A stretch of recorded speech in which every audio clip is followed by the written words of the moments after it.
Democratic National Committee, Ken Martin.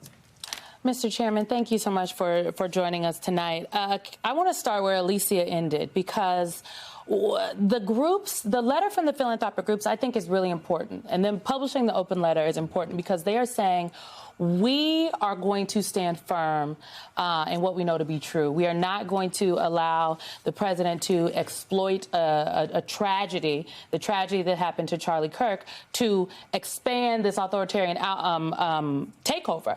And I think that's critical because, again, and I wrote about this last week, Donald Trump's greatest superpower is exhaustion.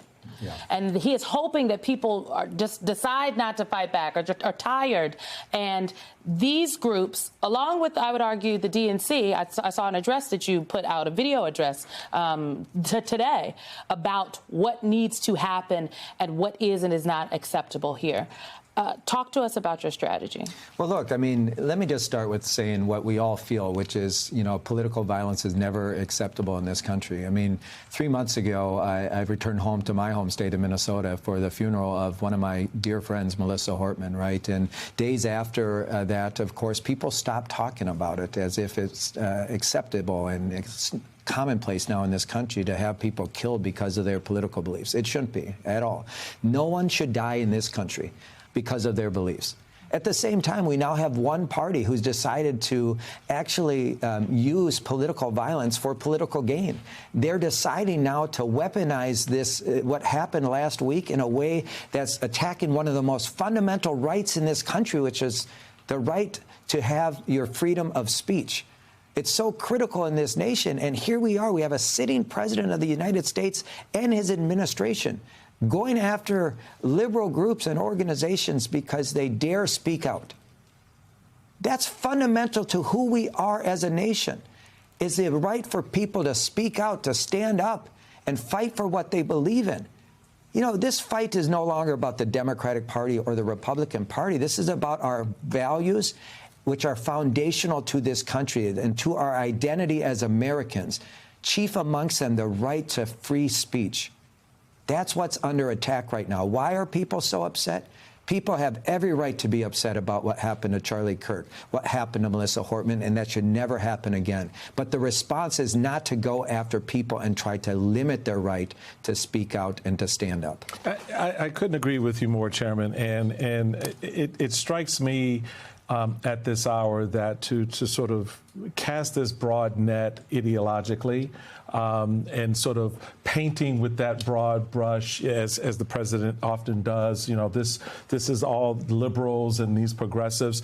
I was struck by something that former U.S. Senator Joe Manchin, who was on our show last night, said. And I want to play this clip as he conveyed his conversation with Joe Biden, as he, you know, wrote in his book. Let's take a quick listen.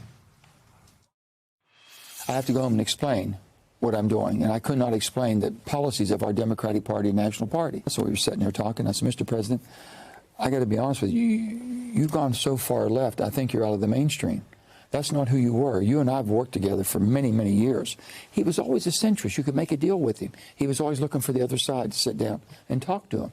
I said, sir, you've gone so far left, or your staff's taking you so far left. This is not right.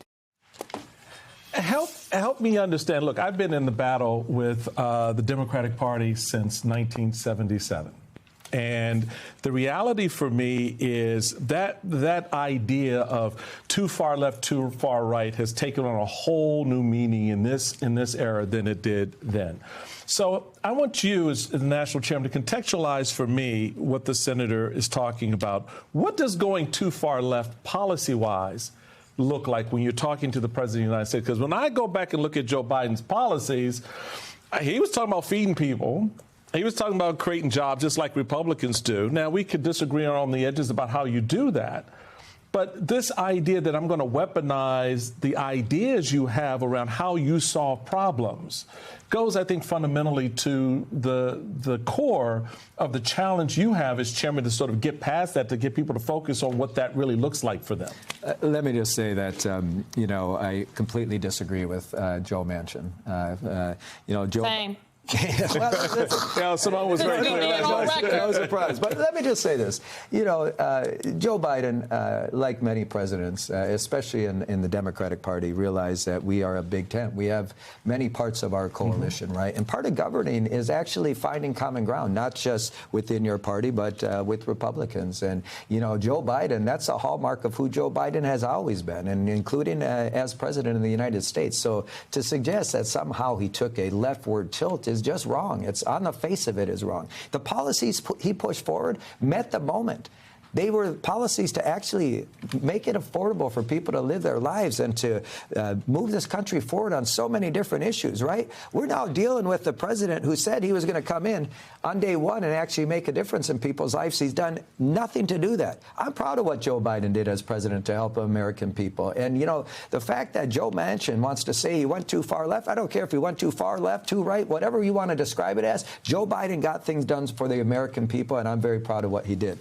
To this point about the way in which the left is being cast by this president, the way that Democrats are being cast by this president, I wonder if you at the DNC have seen an uptick in threats and what you are doing to brace for what is to come.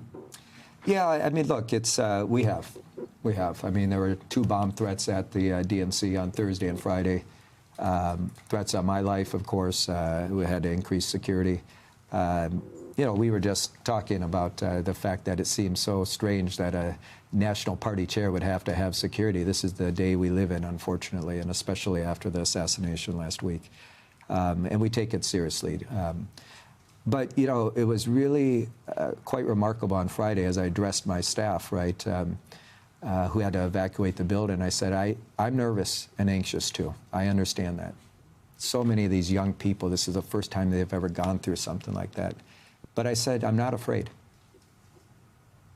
I'm nervous and I'm anxious, but I'm not afraid. What do I mean by that? My resolve is steeled in this moment. The fight is even more important for us in this moment to not cower into the shadows. That's exactly what folks want right now. People, there is one party who is using political violence for political gain, and it's not the Democratic Party. One party who is trying to silence their opposition now, to go after people throughout this country and take away their rights, their fundamental rights in this country. It's not the Democratic Party. So my spine is steeled. My resolve is there. At the end of the day, I'm anxious and nervous for sure what's happening in this country, but I'm not afraid. And no one should be afraid in this moment because that's exactly what they want. They want us to be afraid.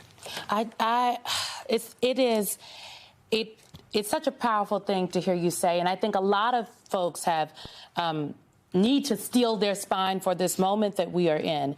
It is scary. It does make people anxious, but not being afraid, I think, is paramount. What is the conversation then with, and I know today, for example, like you all put $1.5 million into the coordinated campaign in New Jersey because elections are still happening in this country as of right now. Yes. And you all are playing to win.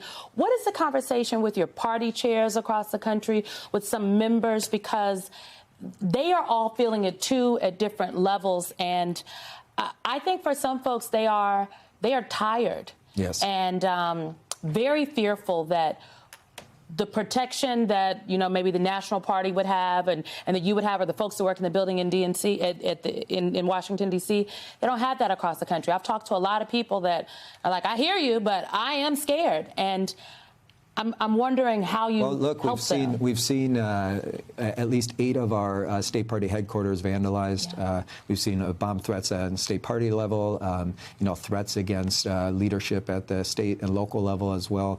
And so, look, what I say to them is the same thing I said to my staff. Look, we should all take every precaution we can to keep ourselves safe and secure, our staff safe and secure, so we can continue to do this work. But what we shouldn't be is afraid to do this work.